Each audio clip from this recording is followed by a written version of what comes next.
and welcome to my channel.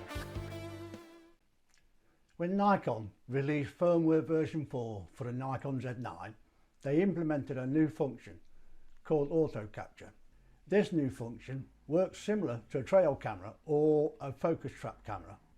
However, I am not too keen on leaving several £1,000s worth of equipment unattended in some field somewhere. So how would it be of use to you? You could think of it as a second cameraman, but in full view. This can have a job of taking images in one spot while you work on another spot, albeit all within view and secure. In this video, I will go through how to set it up. So let's start. Autocapture is located in both photo shooting and video recording menus, and it's at the very bottom of both lists. This is where you can set up and start using Autocapture. Going into Autocapture, you will find two options: Start or Use a preset. Selecting Start brings up a menu to set up the criteria that Autocapture will follow according to how you want it to take images. Generally speaking, all these criteria need to be true before Autocapture engages and takes images. In example, say you wanted to take images of birds or animals at about 5 meters. Both subject detection and specified distance set need to be achieved before images are taken. Each of these boxes allows you to set up the criteria. The first box is where you set up the 3 criteria of motion, detect or distance.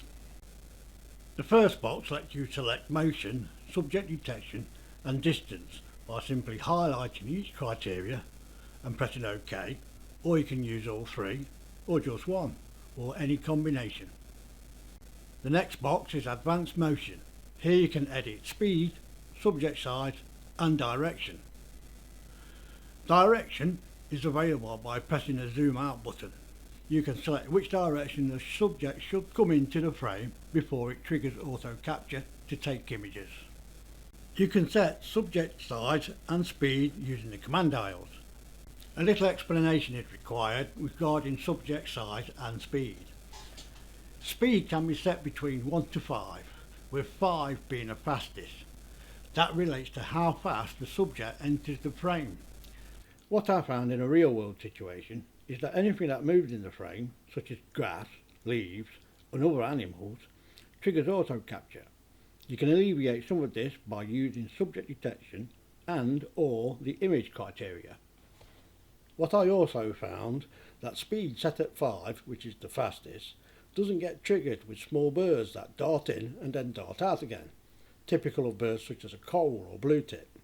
Conversely though, you can filter out smaller, faster moving birds at a slower setting, such as 3, good for larger, slower moving subjects. As to size, this setting relates to the apparent size of the subject as it appears in the frame, not its actual size. The settings again are between 1 and 5, with 1 using 4 focus points and 5 using 34 focus points. The next box is subject detection. Here you can set subject detection by pressing the zoom out button.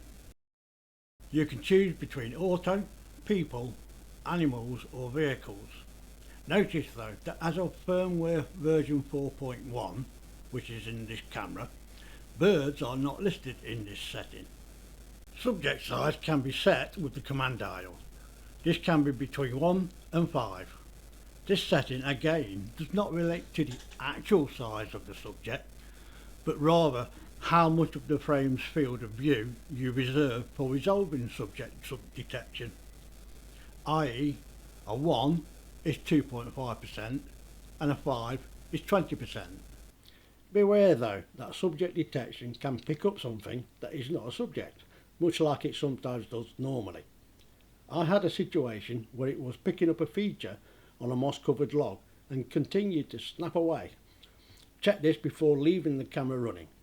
I alleviated this by using area and disabling those focus points around the troublesome feature. The next box is for advanced distance. Set this at between the two distances of where you want images to be taken of your subject. Note though, The nearest distance is equal to the lens focal length times 20. So my 40mm lens, nearest distance it can be set to is 800mm. Furthest can be set up to infinity. Notice here you can get a visual feedback of what will be in focus through the nearest to furthest distance. Also be aware that at minimum distance, smaller birds can be too small in the frame to trigger auto capture. The next box is to set up area. Here you can disable parts of the frame so auto capture ignores anything that bears within that area. You can enable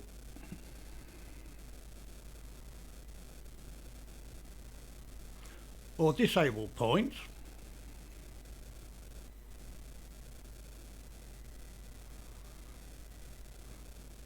by moving a small cursor box and pressing OK. A red box equals disabled. Enabling and disabling one point at a time can be a bit tedious, but you can enable or disable a 3x3 area using the touchscreen. Next is the timing options.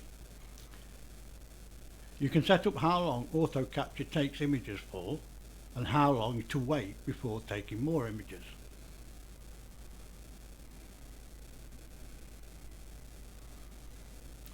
How you set up these timings is subject to what continuous burst shots you have set, continuous low or high.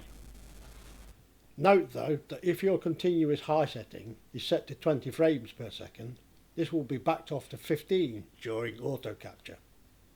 You might want to use a lower burst shooting number such as 5 frames per second. You can quite easily accumulate thousands of images at 15. This will also impact battery life, which is typically around 4 hours. So, trying this out at a local wood near me, along with some seeds to attract the birds, I set this up using various criteria. The following images were typical of about 400 images over 4 hours. The first 5 images was from a sequence of 5 frames per second over 1 second, with a 3-second wait. They have no editing. Then the next 3 will be minimal editing.